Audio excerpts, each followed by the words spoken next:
Um, so hi everyone. Um, so so um, so so this will be lecture 18 in the data mining class on multidimensional scaling, on linear discriminant analysis, and so so so distance metric learning. It's about how to do dimensional reduction when you either have less information or more information, um, and and so more structure in the problem. So I'm recording this the night before, and I'm putting this online because I've got a a a prior commitment during this time in the class. I was supposed to be traveling. It's turned into I have to video conference in, but I'm still fortunately not going to be available during the time of the class. So I'm putting this up early. I will plan to come online on Zoom in the meeting time for the class hopefully around 4 o'clock during the regular time of the class, and from there on for a while to have questions about the lecture or other stuff having to do with like office hours and so forth. So we'll start opening that up with everyone in, and then if there are more questions, we can move to a waiting. So okay, so let's get on with the lecture. So what we talked about in the last few lectures was this idea of principal component analysis. All right, and so what this was talking about doing is the input there was some data set which was endpoints in D dimensions, and for various reasons, for visualization or for speeding up the analysis, you want to find some map mu from that goes from RD to R, let's say K, right? So so it's preserving trying to preserve the properties of A, right? And so what we want to create is this matrix, which is going to be an Rn times K, where rho bi is going to be equal to this map from each AI, where AI is a row in A, right? So this was the goal there. But this is, there was something very like Euclidean going on here, that we are assuming that we knew the proper distances in the high dimensional space, and we could and we had this embedding in this high dimensional space. We want to get this structure in the low dimensional space. So what's pretty common is you want kind of, this is the goal. We want, this representation of our data, n data points. This is n, so data points in low dimensional RK, so that we can think of a distance between data point I and J is going to be equal to the Euclidean distance between BI and BJ.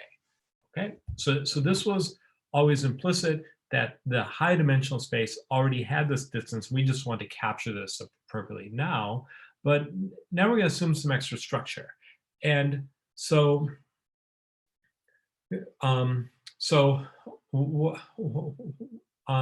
so the kind of the first situation, okay, is going to be multi-dimensional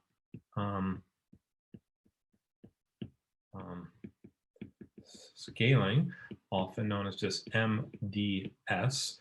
And so what this is going to do instead is to the input is going to be slightly different now. Now the input is going to be a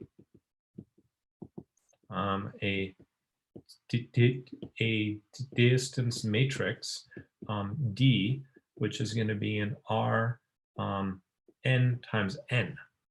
Okay, and so Dij, which is an element of this matrix, is going to represent the distance that we want to have between data point I and data point J. Okay, so before we assume that the natural distance between the points A encoded this, now we've just given the distance, okay? So some examples where this would be different is if we might not have the actual embedding to start with. We may instead have just the, just the distances. So one example is you'd have like n, so like cities like in the US around the world, and we can access them. We can say that we have this value Dij, which we can calculate by the cost of an airline flight between I and J. Okay, so we say the cost between any two destinations is the model of this distance. We don't actually getting the physical distance, we're measuring in terms of the cost, right? In terms of dollars or something like that. Okay, this roughly approximates the actual distance, but maybe two cities, even if they're close together, it still costs an arm and a leg to fly between them.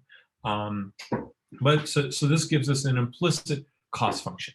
We can calculate this cost function by going to an airline website and say, how much does it cost in order to fly between the two cities, right? So, more like abstractly, we could just be given this matrix D. Okay, so we could say I'm not given this embedding of the data. I'm just given the matrix D, and it might not may or may not correspond with any Euclidean distance between them. Hopefully, it's a metric. But it's not even necessarily guaranteed to metric or satisfy the triangle inequality, right? Let's say someone pre-computed how long it took them to walk in between a bunch of different places, and it's not symmetric, and there's noise in it, and there's all sorts of stuff. We could just be given this distance, right? So either we're given a function we can evaluate or this distance. Now we want to get an embedding, right? And if we want to get embedding in low 2 or 3 dimensions to visualize what's going on. It could be this distance is calculated by like Jacquard distance or one of these other distances we've talked about, and we want to just get a natural embedding representation. We don't have the high dimensional embedding to start with like PCA. We just want to get this low dimensional embedding from just the distances in between the objects. Okay. All right. So okay. So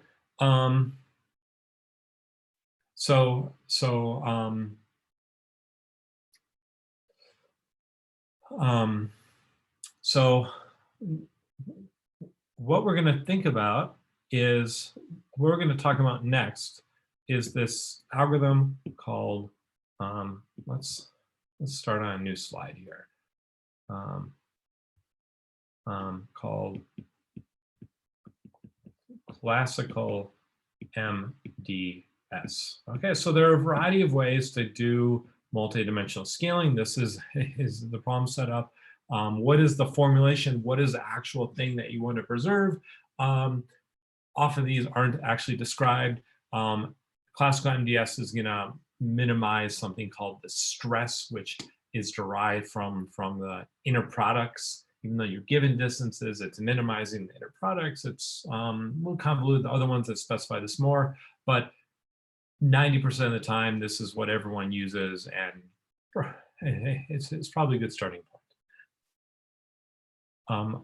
So okay, so the algorithm turns out is going to be pretty simple extension of the same sort of linear algebra we've been doing with PCA and eigenvalue decomposition. But the first step, okay, is to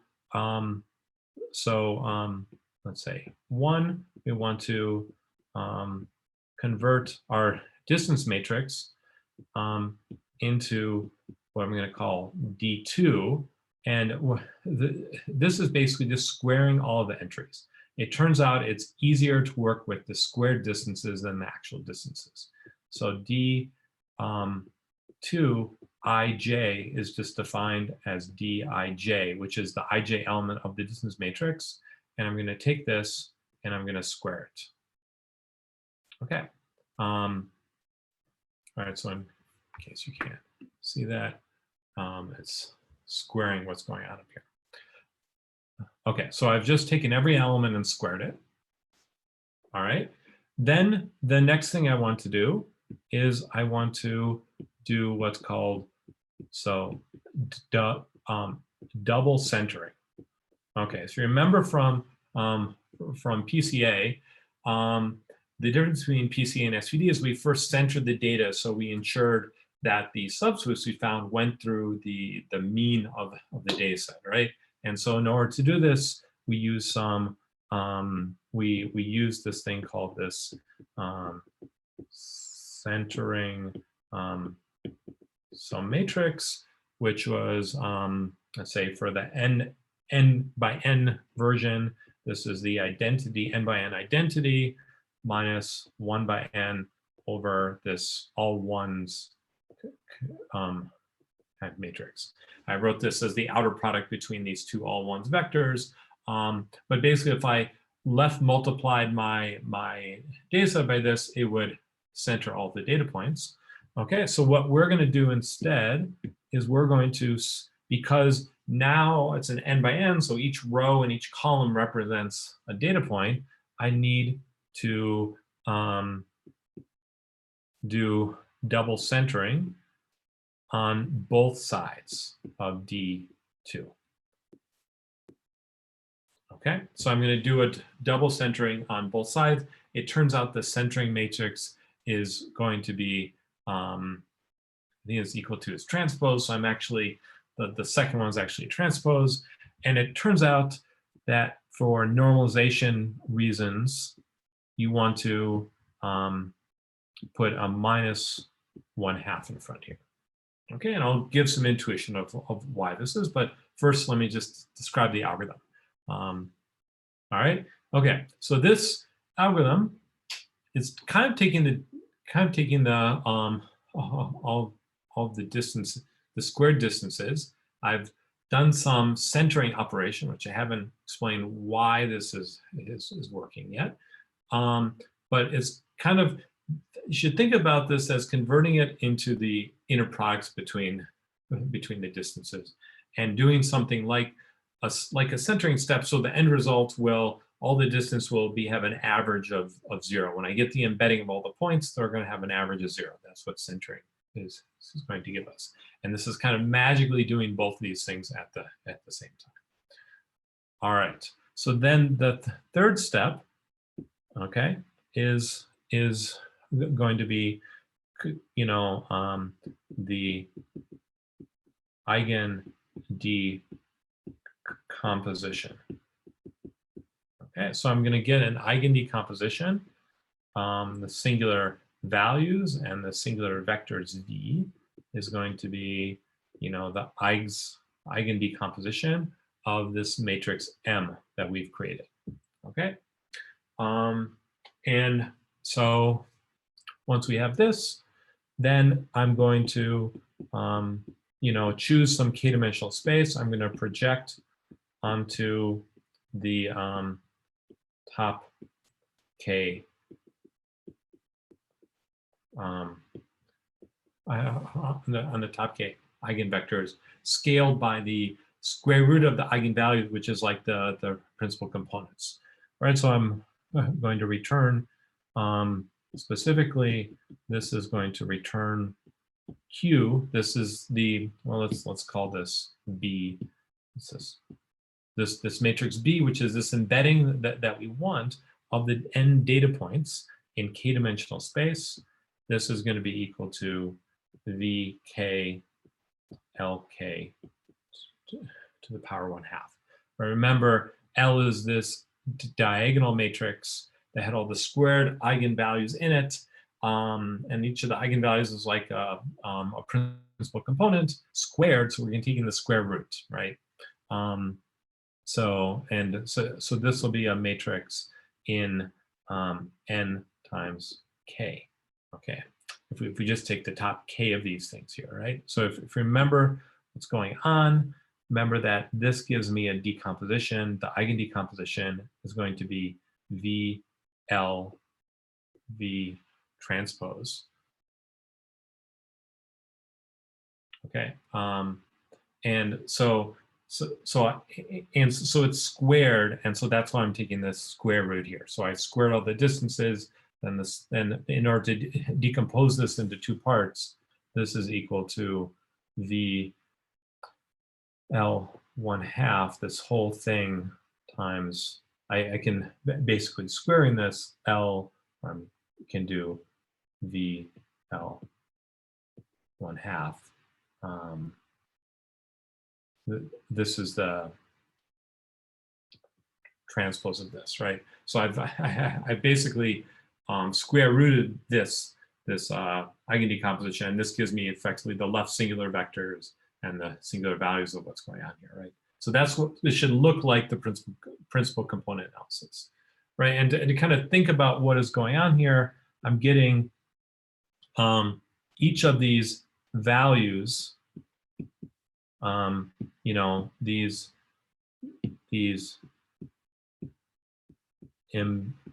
embedded, so data points, right? So I'm getting one of the data points.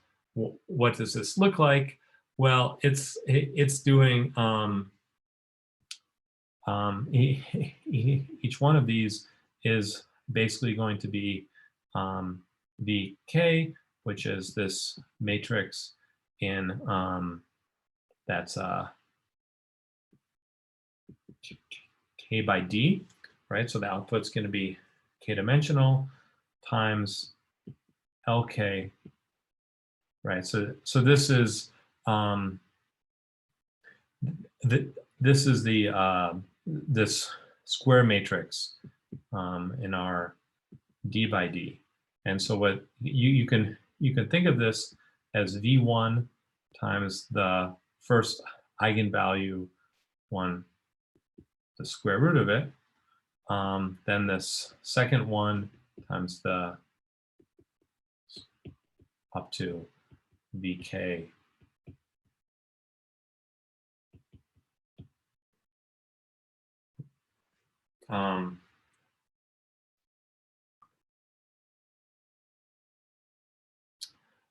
so this is,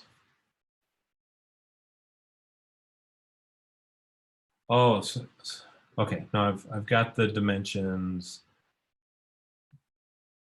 wrong here. Sorry, this is, there's no n here. There's no d, this is n, right? And this is n by n, but that's diagonal. And so this is not really correct here. Okay.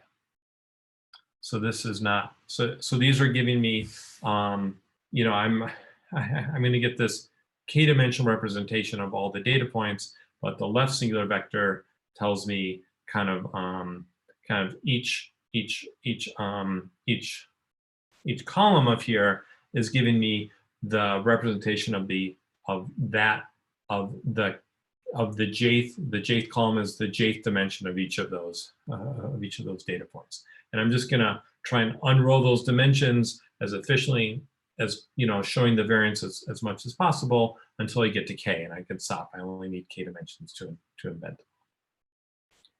All right. So let me try and give a little intuition. So the overall algorithm itself here is pretty simple. I start with this distance matrix D. I'm squaring, right? So I start with the distance matrix D and I square all of the elements here.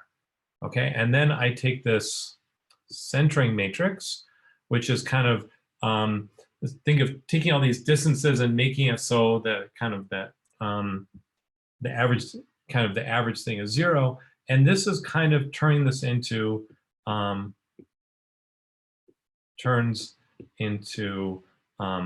by n, the inner products, and it does it in such a way that that the inner product's going to have a mean thing of 0, the mean distance of kind of as if the average of all the data points are 0. And I'll give a little bit of intuition next about why this happens. A full explanation is inside the book if you're interested. Then once I have this matrix M, again, this is just simple linear algebraic operations. I do the Eigen Decomposition, right? So I do the Eigen Decomposition here, right? This is a built-in thing. And then I return the kind of the top K representation of that, right? The Eigen Decomposition gives me these n vectors, each give me more and more information sorted by the eigenvalues, and I have to take the square root because I'm kind of taking half of that. So I took the square at the beginning, and then I took the square root here, and this gives me the ultimate embedding. Okay, so it's pretty simple. There's actually some sample Python code in the book if you want to see. Okay, so let's maybe give a little bit of intuition about what's going on here. Okay, so why does MDS work? And I'm not going to go through all the details of this and completely drive it, but I'm going to give you start getting some intuition here. Okay, so I'd like to have instead of the distance matrix D, I'd like to have a similarity matrix S instead. Okay, where S is defined where Sij is equal to, there's some unknown data set AI Aj. Where's the inner product instead? Okay, so there's some unknown. Now I'm going to assume that there's some unknown A, which is a matrix in n times D. D could be arbitrarily large, right? And these are the rows of A, are AI and Aj. Okay, and so if I knew what A was, I could create these inner products of A. Okay, so how would I get these if I had the matrix A? If I was doing something like PCA, well, I could say that S is equal to A transpose, right? So this would be a matrix in our n by n, right? And what would each element of the matrix be?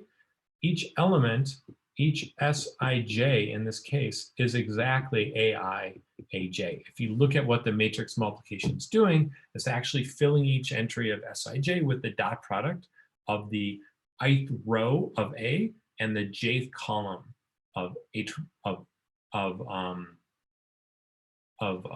A transpose, which is exactly the row of A, right? So I'm just taking this inner product, and this is filling this similarity matrix.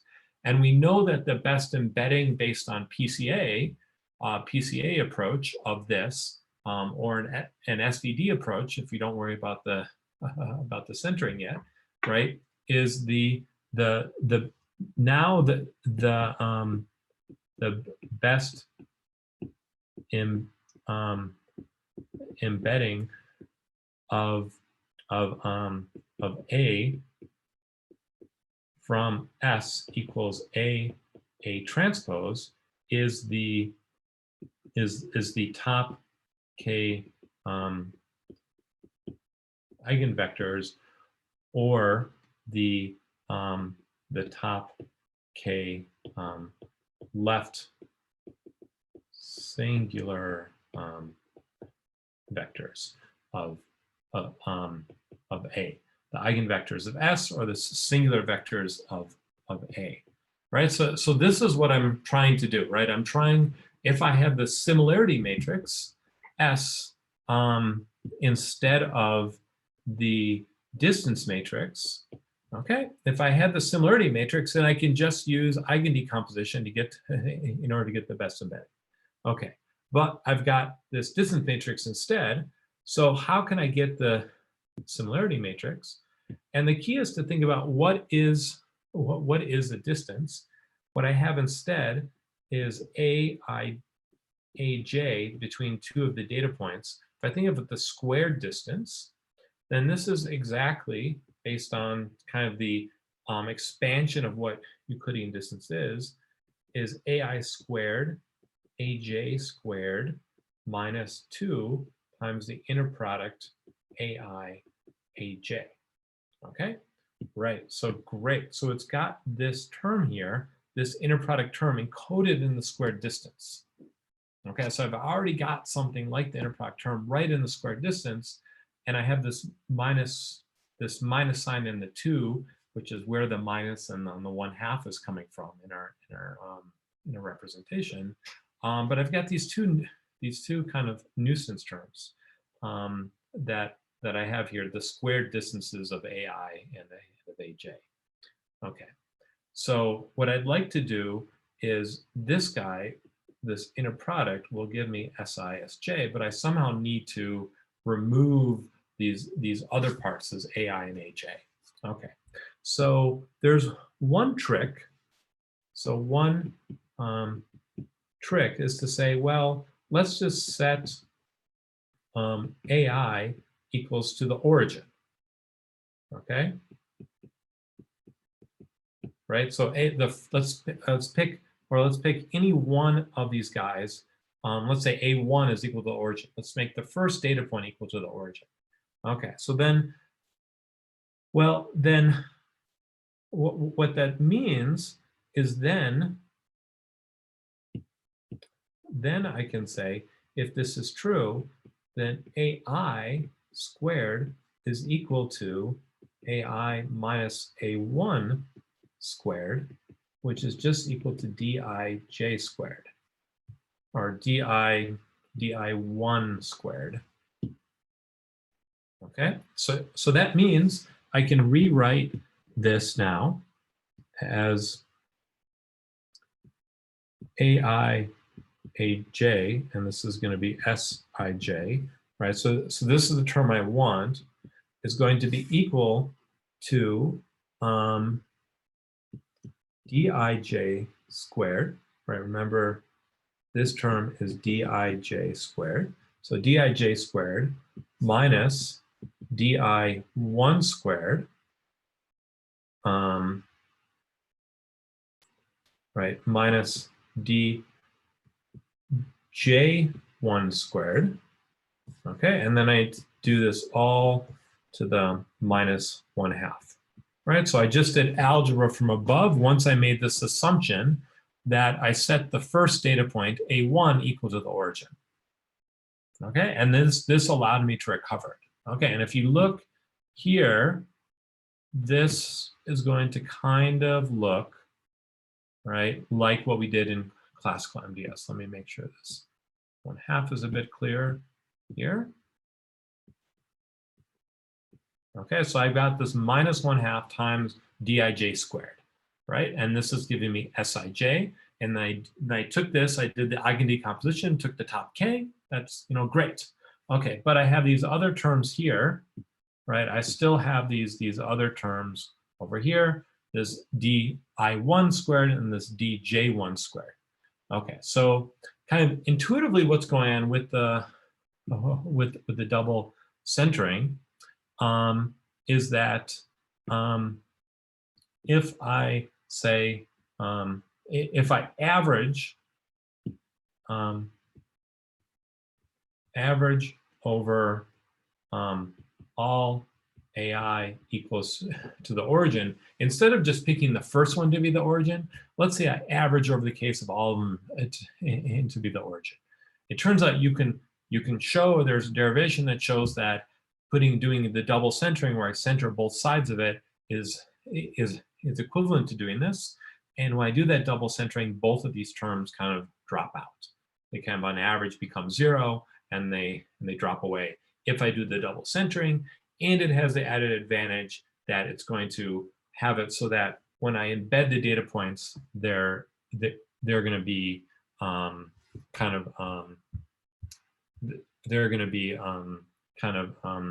all centered around the origin.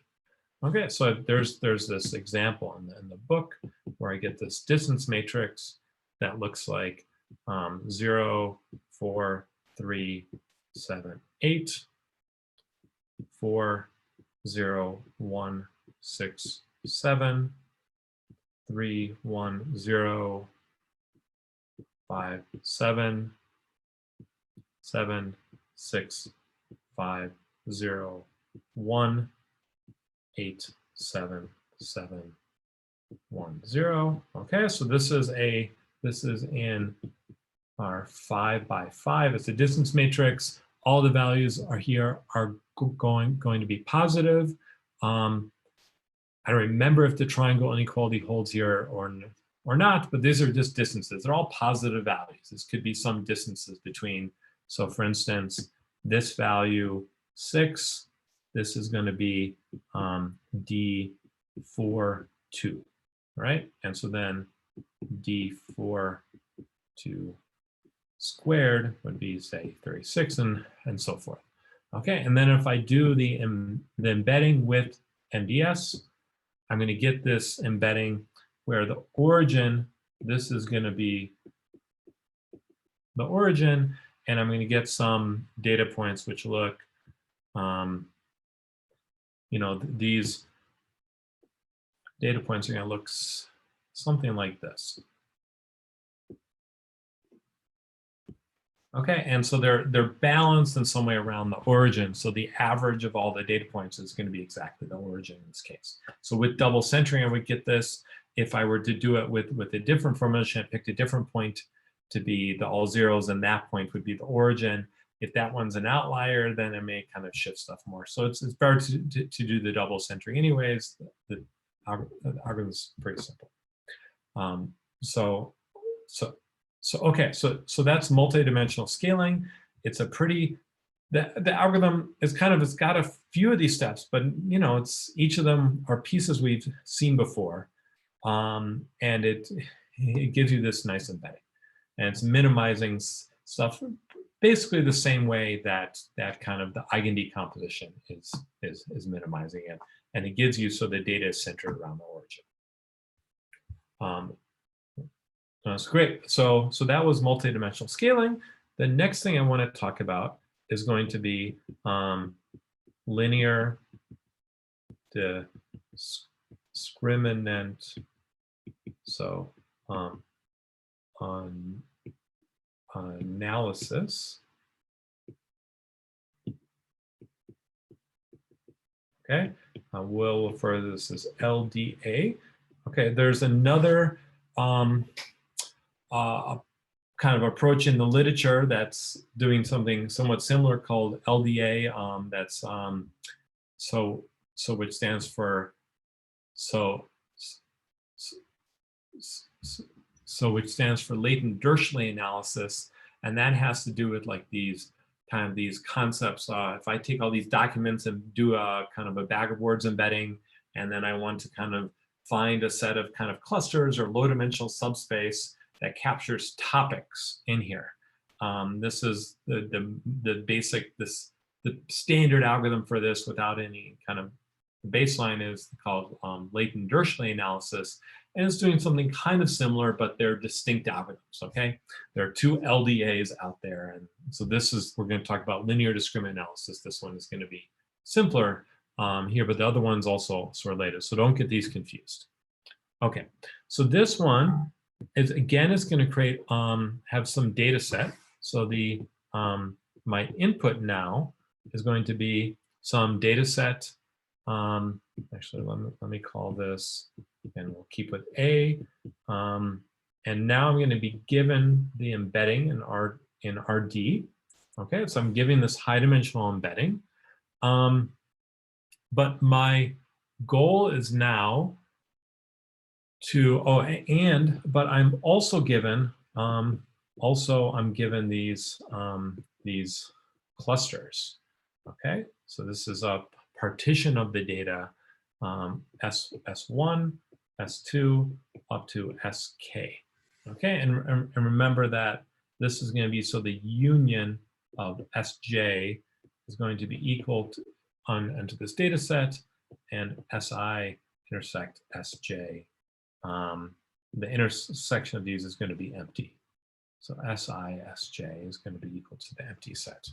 Okay, so this is for I not equal to j. Okay, so this is a partition of the data, and I'll kind of okay, and so I'll draw a picture of how to think about this in a bit. But think I've done, like, I somehow have been assigned, you know, I've run k-means clustering, for instance, and I've gotten some clusters, or I've been assigned clusters based on labels I have on the data already into some classes, up to k classes. And now I want to find, you know, now my goal here is to find the best linear,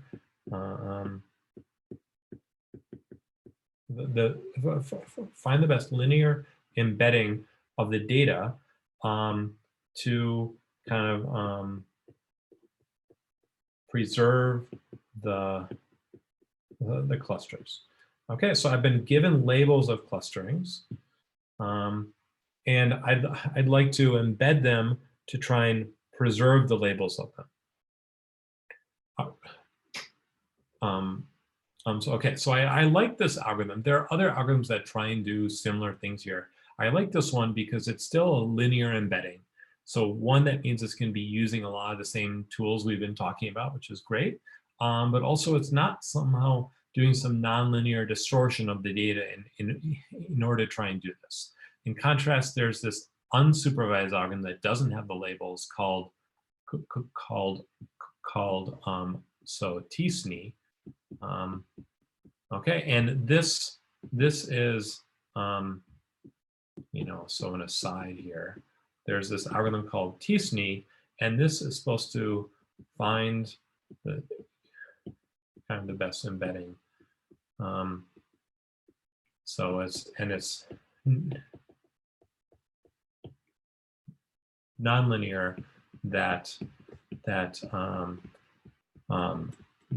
preserves the cluster structure.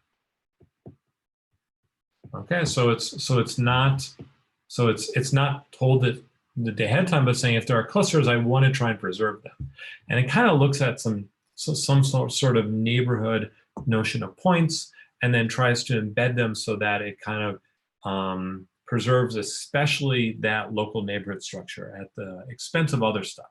So it's not necessarily a linear embedding, and you know, it does a great job of that, and you can show if there are clusters, and it finds the best, you know, one of these best embeddings, and under some conditions that's preserving them. But it distorts it in ways that I think are hard to understand, and so you don't necessarily know how real that output is. You're just assuming, okay, these clusters, I guess they were there, I'm hoping it preserves them. But the notions under which you can actually say they're actually preserved are kind of weak, and so you kind of don't know whether you can trust the output there or not. Whereas this is a linear embedding. So if it has good clusters, then it will show you the best embedding to find them. Not necessarily the one that has the most overall variance, but the ones that shows the cross-cluster variance. Okay. Okay, so let's look a little bit about what this means, how to think about this. Okay, and I'm gonna kind of draw different kind of data sets here. And think of, I have 3 different data sets in different colors here. This is a blue one, I'm gonna have a red one. Okay, these different cluster structures. And okay, and I'm just drawing them in 2D just so you can see them, but they could be in high dimension, and there could be like some distortion coming out of the page a lot, which I don't want to preserve. Okay, and then these guys, and then the green ones are going to be these these x's here. Okay, and so then given these clusters, right? So I'm going to say that, say this is S3, this is S2, and this guy is S1. Then the first thing I want to do is I'm going to find these mean points. This is mu1.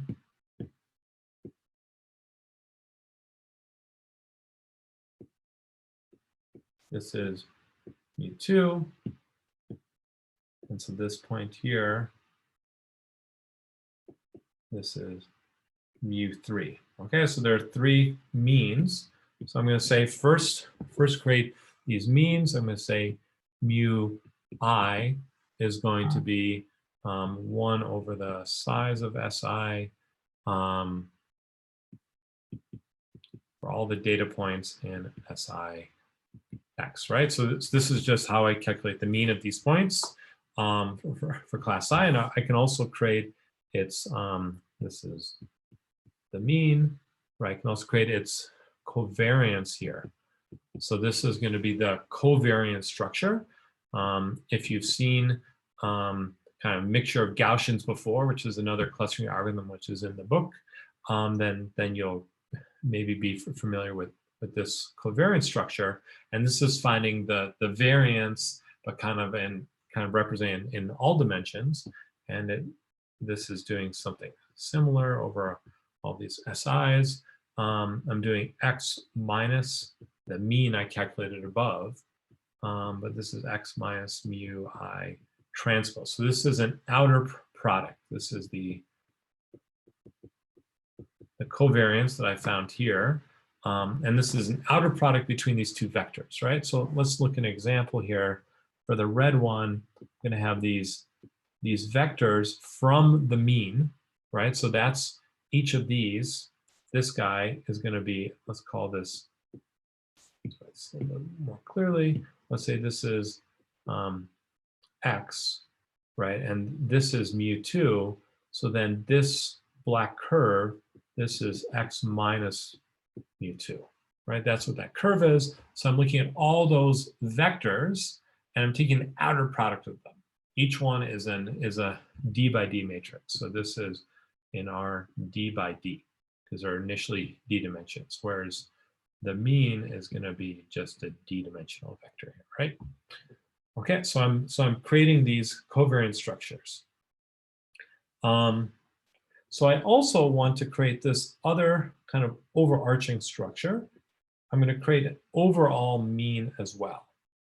So I'm going to say that mu is just going to be the overall mean of the data set here.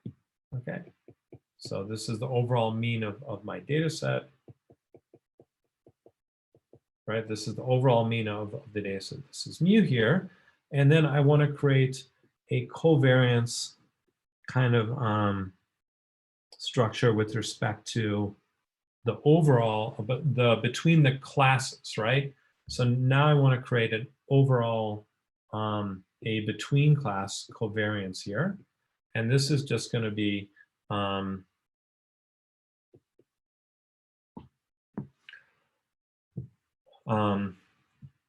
so I can think of this as going between the classes, but I'll write this down as the sum of all the data points here.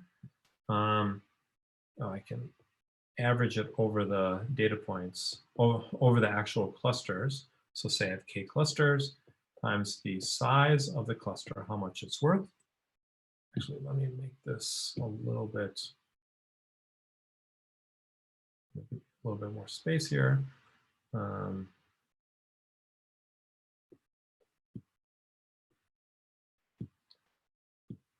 Okay, and this is going to be times mu I minus the overall mean, mu I minus overall mean transpose, right? So this is what I get. I get these 3 pink vectors I've drawn here to each of the individual means, and this is the kind of between class covariance. Okay, so I'd like, so if I get an embedding that preserves the clusters, I would like to make this, keep this between class covariance large, right? This is what I would like to keep keep large. I'd like to keep the clusters spread apart, but I want to create the variance within the clusters to be small. So again, imagine that there's another dimension coming out of the screen here, and all the clusters have a lot of variation in this other dimension. I want to get rid of that. I want to project them down to this dimension we're actually seeing. So how do I measure the within class covariance here? I kind of want to add up all the individual covariances. Okay, so I want to say the within class covariance, and this will be, I'll call this W, and this will be 1 over X, right? So averaging over all points, but I want to write this between the individual kind of, so I just calculate from the stuff I already have, which are these individual covariances here. Okay, and this is equivalent to 1 over X sum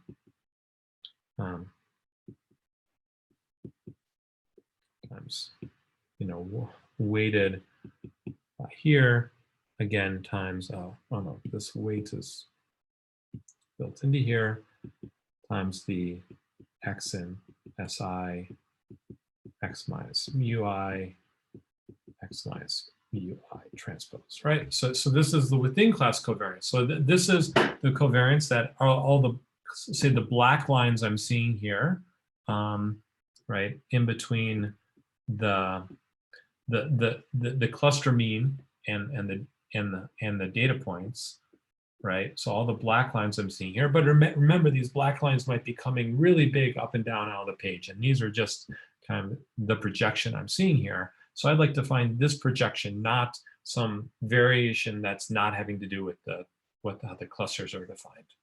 Okay, and so what I've done is I've written down all of these covariance structures in this D by D matrix. And now this is one I want to be small. I want this covariance to be small. I want these points to be close together like I've drawn in this picture. And so maybe I'm in high dimensions. I can't, there are a lot of dimensions. I don't know which ones to look at. I want to find this projection, the one I've drawn here, out of a bunch of other messy high dimensional data. Okay, so how do I find this, this projection? Okay, so so once I have this, I'd actually like to,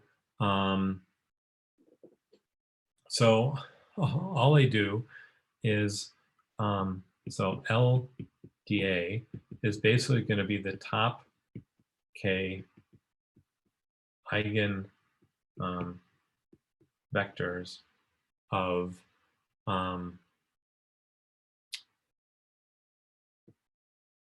let's write this down. I want the inverse of this sigma W, the within class covariance, times the between class covariance, right? Remember, this is a D by D matrix, so that means the inverse of the within class covariance is also going to be D by D. Inverse, it doesn't change what the dimensions are. So I'm going to take the top K eigenvectors here. This is going to give me this V, or the K prime of them. We'll go down to K prime dimensions now. These top K eigenvectors here, I'll call these V, K, K prime. Okay, so I've taken this matrix here, and I've taken the top K prime eigenvectors of that. Okay, and then I'm going to, so this is step 1. Step 2 is going to be to project. So I'm going to get X tilde is going to inherit VK prime transpose times X. Okay, so the way to think about this is I'm getting one data point X. It's going to be VK prime X. So this is my, X is my original data point. This is, orig kind of data point in RD, and this is going to be, this one's going to be in RK prime.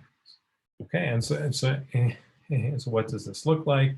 it's actually going to be this vector, just call this as x dot v1, x dot v2, x dot up to vk prime, right? So each of the top k eigenvector gives me a direction to project down onto, and I'm just gonna take the top k. Each one of those gives me one dimension, one coordinate. These are all orthogonal, so this gives me a linear embedding into a k-dimensional subspace.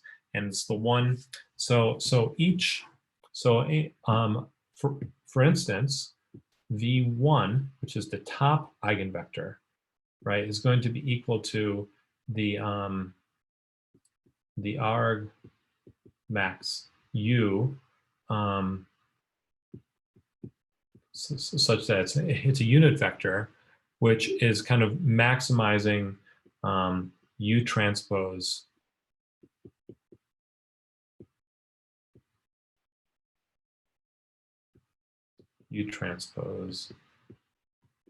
Okay, so one way of thinking about this matrix, this d by d matrix I've got, this sigma w inverse times sigma b, is that really, if I just want to maximize the eigenvector of, say, just sigma b, that's just going to be this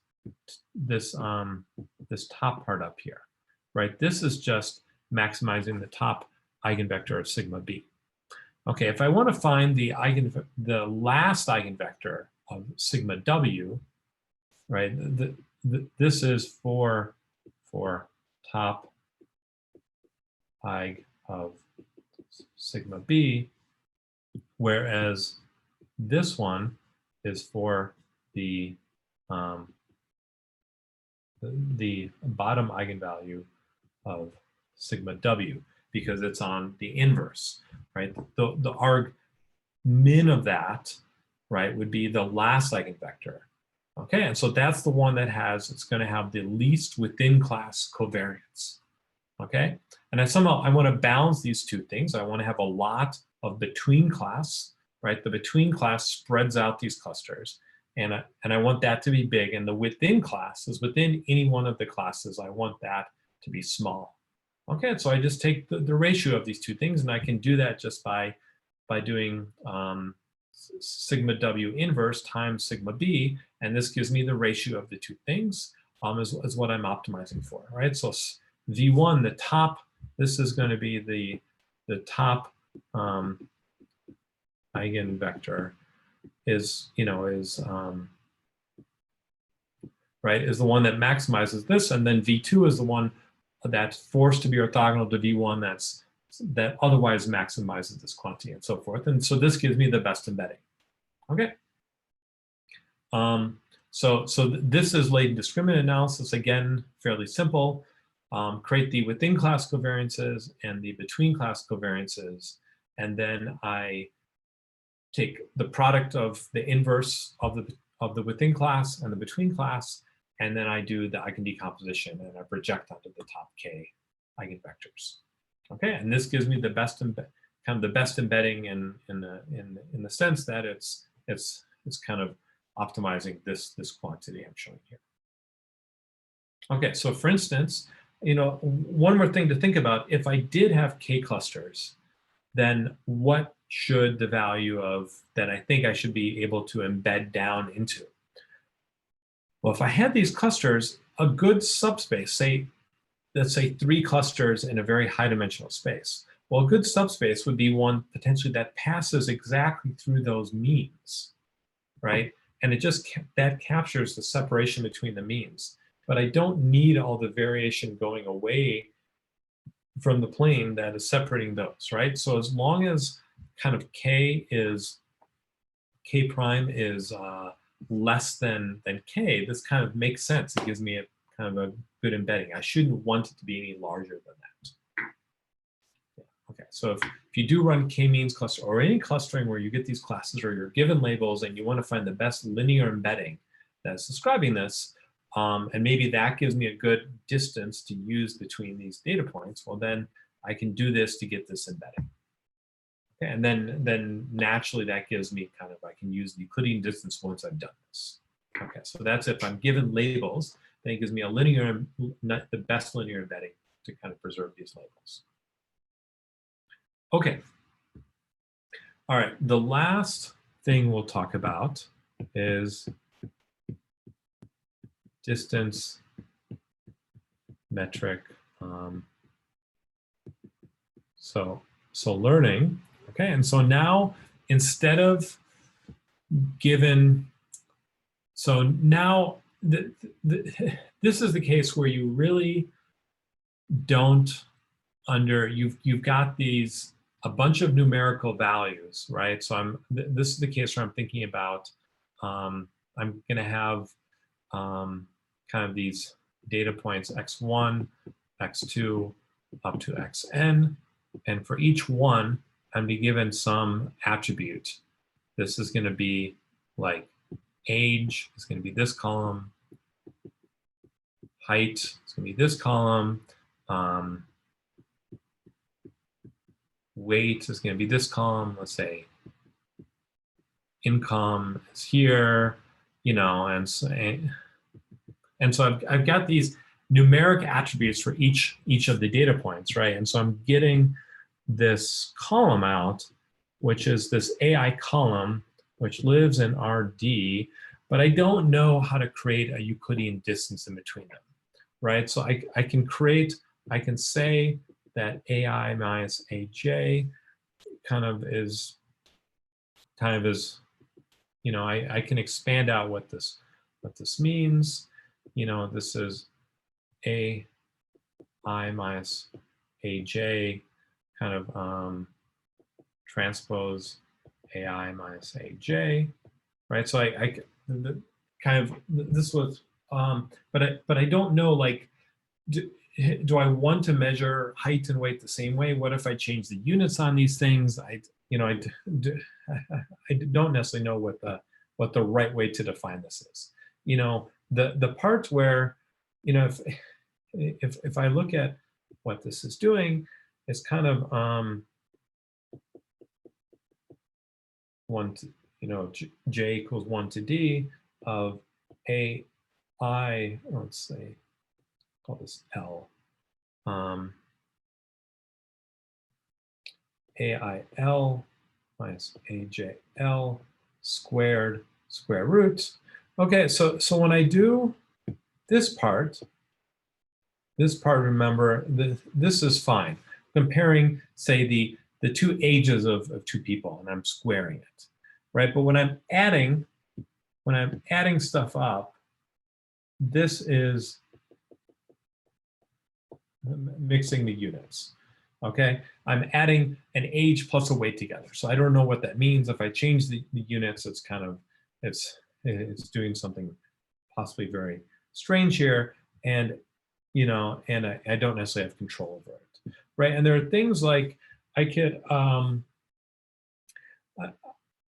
I can say, well, I'm going to normalize each of these so that the max age, you know, I can normalize them individually. So say the max age, so the age is normalized, so it has a mean of 0 and a standard deviation of 1, or it's between 0 and 1. But these are sensitive to outliers. Say if it's between, if I like do normalization where it has to be between 0 and 1, a single outlier will change the meaning of 1 drastically. So it could be, so if I put all the ages, you know, between, say, 0 and 1, well, if the distribution looks like,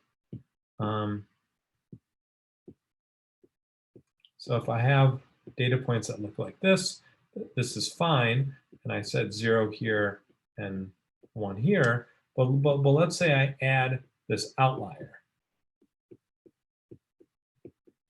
Okay, well then it changes this meaning. So this one may stay 0, but this is now 1. And so all of these, so this data point changed to be 0.4 instead of 1 by just adding 1 outlier. So if I change what my data set is by a little bit, I'm changing the value of all these things. So it's sensitive to outliers in these. So in these ways. It could also be that height and weight are correlated with each other. right? So these two columns are correlated with each other. If the height is bigger, probably the weight is bigger too.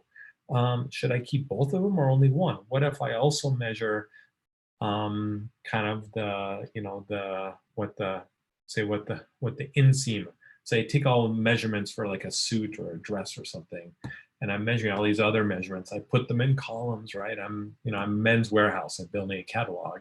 Well, these are all correlated with each other. So the size always goes up with all of these parameters. So should I keep them all in, or should I add another one? If I remove one, it kind of takes this parameter and, in the sum, even if I've normalized all of them, there are more of these. So they accumulate more in the total sum here. Right? So there's all these kind of weird things which are going on if I don't normalize this. Okay. So distance metric learning is to try and learn. So this is trying to learn a Mahalanobis distance.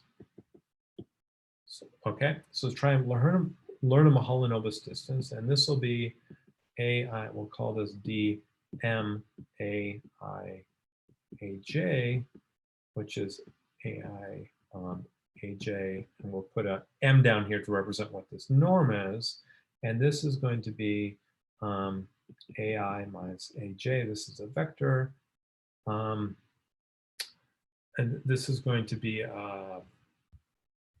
so transpose. Now I'm going to put this matrix M in the middle here, AI, AJ, and the square root of this, where M is going to be a D by D matrix, and we'll say that it's also going to be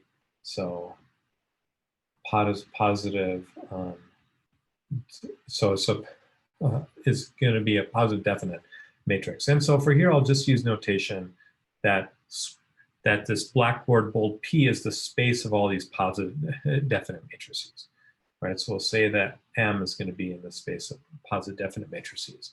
As long as it's positive definite, this is a square matrix where all the eigenvalues are greater than 0, then it's going to be a metric.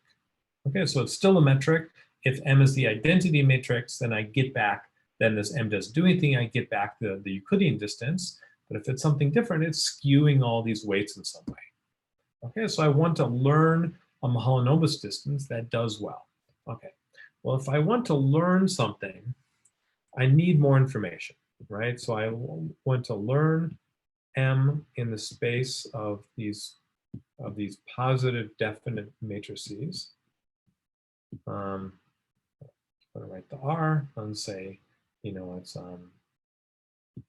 the D by D matrix, okay? So I'm going to learn the best positive definite matrix, and I'm going to be given as input, my input is going to be X, which is going to be in RD, there's a data set in N by D, and I'm also going to be given some far and close pairs. I'm also going to be given some far pairs. I'm going to call this F, which is going to be a subset of X cross X. So a subset of my pairs of points, which I want to be far, and I want to have these close pairs. Well, I'm going to call these C. So also going to be a subset of X cross X. So these are going to be pairs of points that I want to be close. So I say, these I think are similar. Someone has given me these labels. Okay, so my input is this. The close are the two data points I think are going to be close, and the far data points are data points I think are going to be far away from each other. I don't know how close or how far, but I just don't think they should be similar. The far points should not be similar. I want to force those to be as far apart and the close ones to be as close together. And when I learn a Mahalanobis distance, right? So I'm going to be given learn this Mahalanobis distance that has the far points far and the close points close. Okay. So in particular, what we want to do is, there are different ways you can formulate it. Sometimes you're not given far and close points, but we're going to look at this formulation. It turns out there's a nice optimization. Other ones are more, I think, unintuitive. This one is going to be fairly heavy in notation, but it's something that's pretty direct, not too hard to implement. Okay, so I want to find this max Mahalanobis distance. So it's defined by a positive definite matrix M. And this is going to minimize over all xi, xj. This is going to be a far pair. All the far pairs, I want to look at the minimum distance xi, xj squared. So I want the minimum far distance to be as big as possible, right? So I want to maximize the minimum. Okay, so that means, let's say I had all these far pairs. Okay, so these are all the edges. These are the data points, and let's say I said the far pairs. Let's write this. Say the far pairs are going to be in green. These are going to be some edges here. I want these guys to be far away from each other. Okay, and the minimum here, this one is the minimum. This is the closest of all the far pairs. All right, let's make this one let's make these a little bit further away so it's more obvious which one is the minimum, right? So these are the far pairs. I want these to be as far away as possible. Let me add a few other data points here. And so I'm also going to have these close pairs. These close pairs, you know, these pairs that I would like to be close. Okay, so I'd like these pairs to be close to each other. So I want to, you know, I can always just make M. I didn't put a restriction yet on M so that it had to be, I can just scale it up. I didn't say it had to have a bounded norm. So I can just spread these points out really far away. So I don't want to do that. So I want to add another restriction such that I want to look at the sum of all of the close pairs. So I want to look at the sum of all the close pairs at their Mahalanobis distance that I'm getting.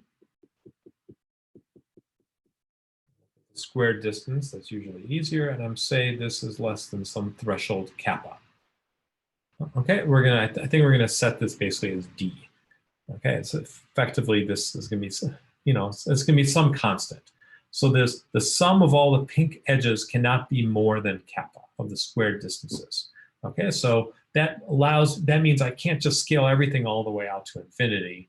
The pink pairs cannot be too far away from each other. Okay, I want the minimum green pair, the far pair, to be as big as possible, while all the close pairs don't get too far away from each other. So that's what I want to optimize. Okay, so this is the goal of what I want to do. There are other formulations, but this is kind of going to lead to, relative to the other formulations I've seen, a relatively straightforward algorithm here. Okay, so let me go through some notation and then we'll just describe the algorithm. Okay, it's going to be a little bit heavy on notation. Okay, so first I want to define this, this matrix here, H, which is going to be a sum over xi, xj of all the close pairs of xi minus xj, xi minus xj. Okay, so this is an outer product. So this is going to be in d by d. This is a matrix here, right? This is a d by d matrix. Is every pair I took an outer product, right? And so I basically want this to be full rank. If this is not full rank, I usually would do actually H equals H plus some small, take the identity matrix and add a small constant to this. So I think we're gonna, yeah, so add a small constant if it's not full rank. This makes H full ring. Okay, so the okay, and so in order to get this condition, we're going to replace this by, I'm going to restrict that that the trace of M is equal to D. Okay, so this is going to be enforced, and in order to do it, in order to do that, yeah, so yeah, so that's going to enforce. We're going to replace it by this, which is going to be equivalent to this for some choice of kappa. Okay. So the trace of something is the sum of the eigenvalues. So we'll bound the sum of the eigenvalues of these of n. Okay. Okay. So we also need some space that I think we discussed in the context of some of these distances between distributions. So we're gonna, this is gonna be the subset of R, in this case, the dimension of all the far pairs. So I'm gonna give a weight of vector alpha. This is gonna be a weight of coefficients of the far pairs. And I'm gonna strict that the sum I equals 1 to this, all the far pairs of these alpha i's is equal to 1, and that alpha ij is greater or equal than 0. Okay, so think of these as a probability distribution over the far pairs. Okay, so each of the values has to be positive like the probability, and they sum up to 1 like the probability. So this is a probability distribution. So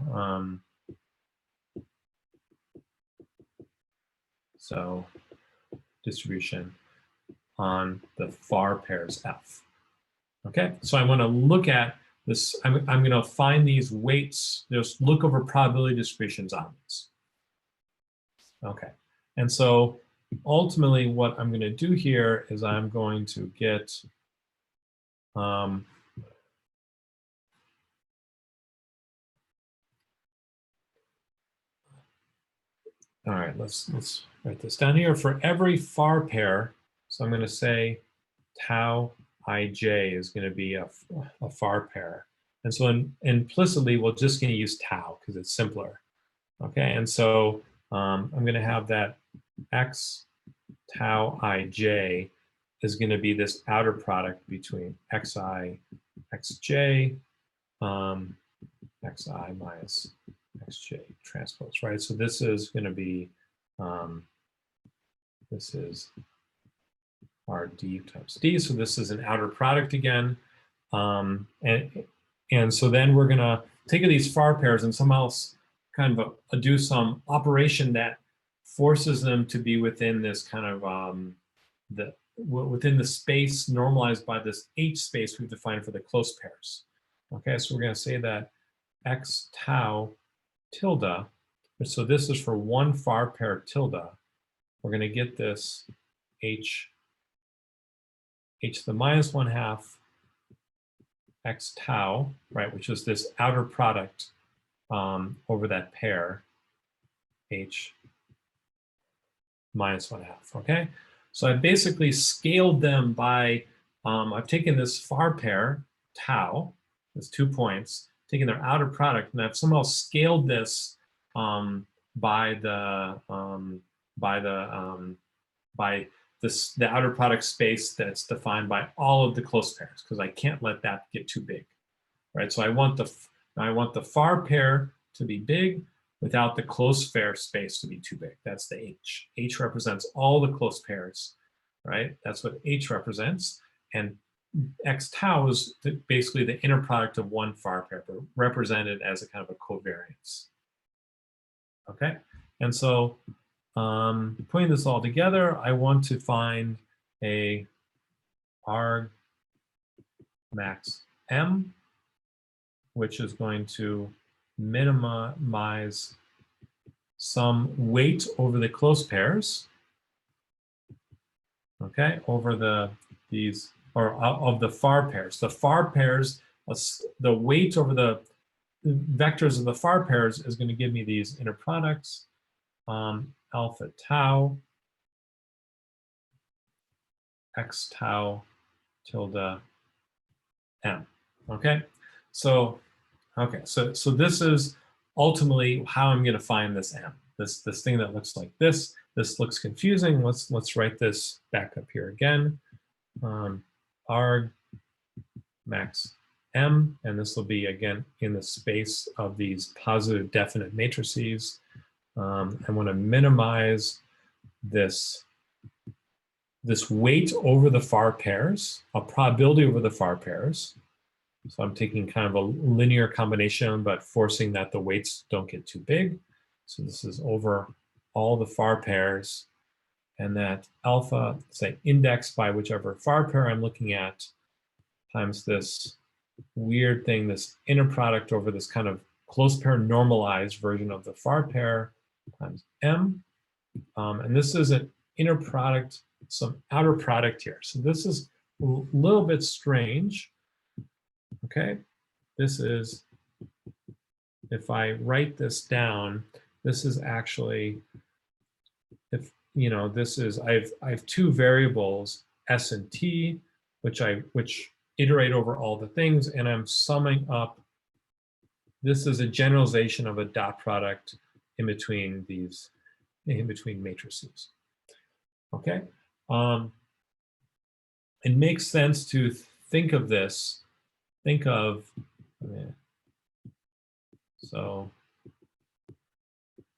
I want to think of this as the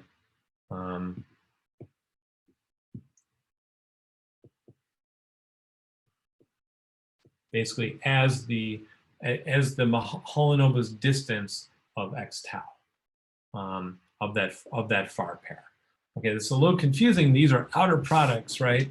But if you remember from the MDS lecture, we can kind of, we think of these as being normalized. We can think with these outer products, we can think of adding them up to be related to the actual distance, and by multiplying them by this matrix, this is kind of doing what this what this Mahalanobis kind of matrix is supposed to be doing, right? So so I'm adding these up, and think of this as like the distance. So I want to find the maximum, right? Remember, I want to find the arg max. So the Mahalanobis matrix, it puts a positive definite matrix which maximizes this quantities, which is basically a sum over the far pairs.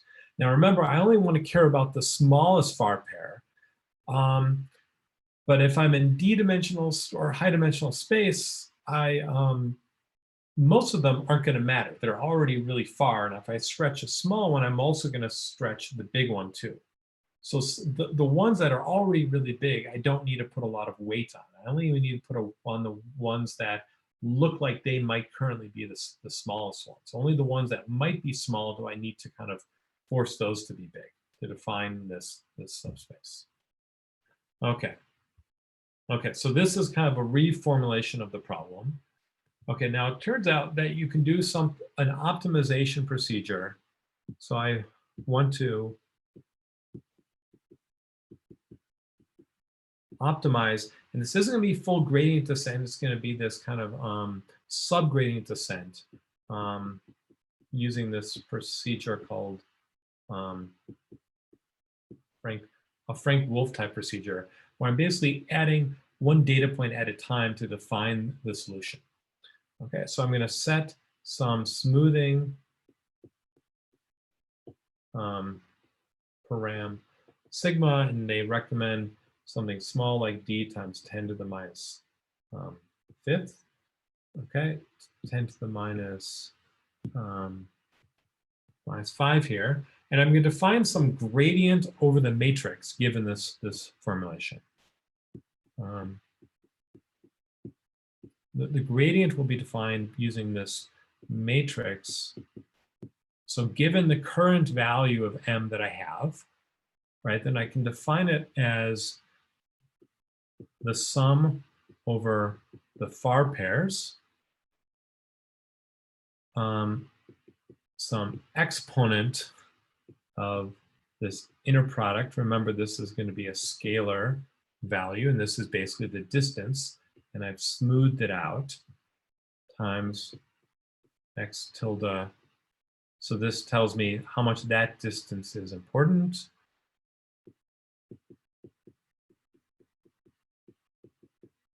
Okay, and then this term is going to show up on the bottom here. Okay, so this is the same term here that shows up here for each term tau. Think of this as a weight tau, and this is then just just a weighted average. Okay, so I'm adding up all these x x tilde tau terms, which are kind of defining my covariance matrix, and the sum of these covariances is ultimately going to be my, remember the sum of these is going to be my matrix M. Okay, and I'm weighting them in some way based on this exponent thing about how big this outer product dot product thing is with some smoothing pressure. So there's some weight, and I'm taking a weighted average of these terms, and this defines a gradient over these matrices. So how much, as I were to change something, how much would it change this function I want to optimize? This turns out this is the gradient of it is going to be, this is a matrix, right? This is a weighted average over these pink guys. So this is going to be an R d times d, right? This whole G sigma M function is.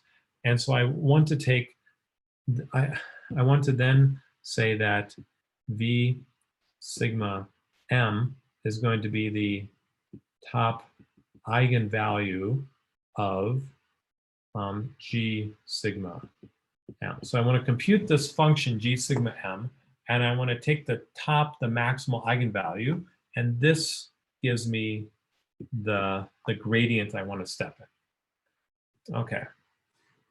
So this gives me, now I finally have all the ingredients I need.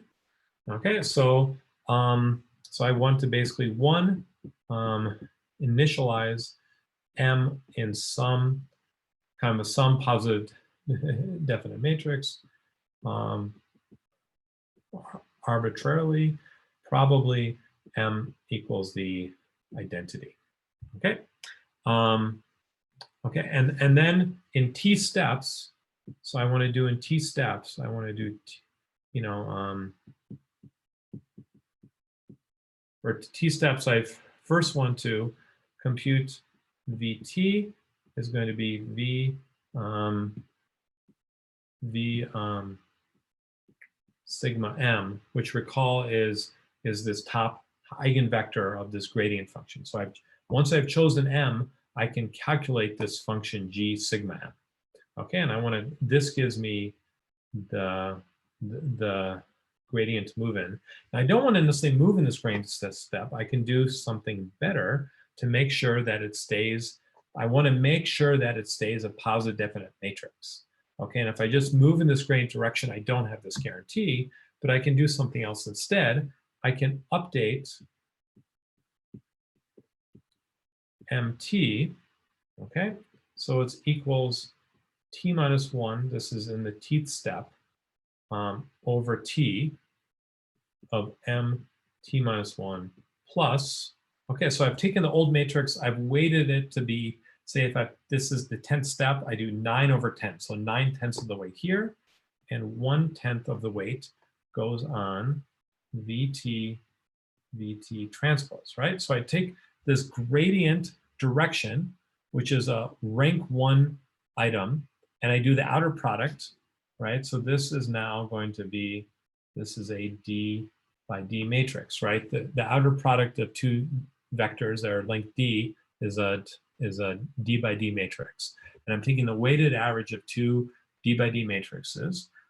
Because this has is going to have rank 1, and its eigenvector is going to be the norm of VT, then this is guaranteed to be positive definite as long as M started as positive definite.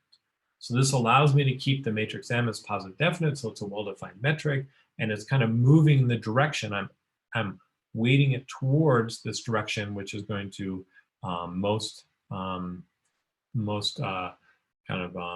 decrease the cost function.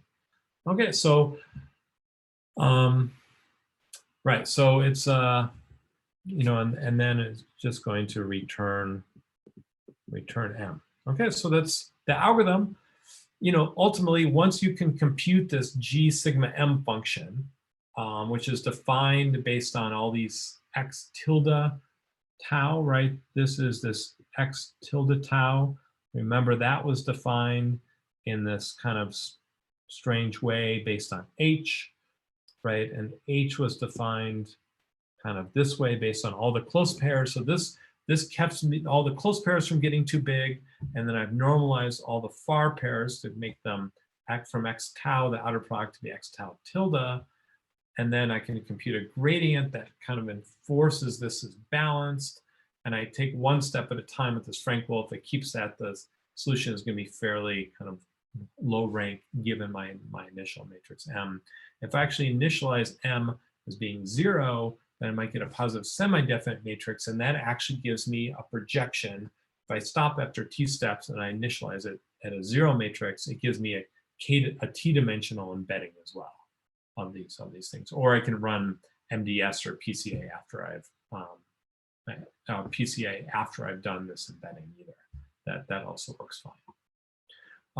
So okay, and then I have Euclidean distance to work with from these close and far pairs. I can actually do multiply all the data points by M inverse, and that also gives me then just the Euclidean distance works. Okay, so there's a lot of nice things I can do once I have this distance metric learning. Okay, so this kind of completes what I wanted to talk about in distance metric learning. I'm guessing I went a little bit long because I wasn't keeping track of the time so much. Thanks for listening. I'll try and be around 4 o'clock or so this afternoon to answer any questions you might have.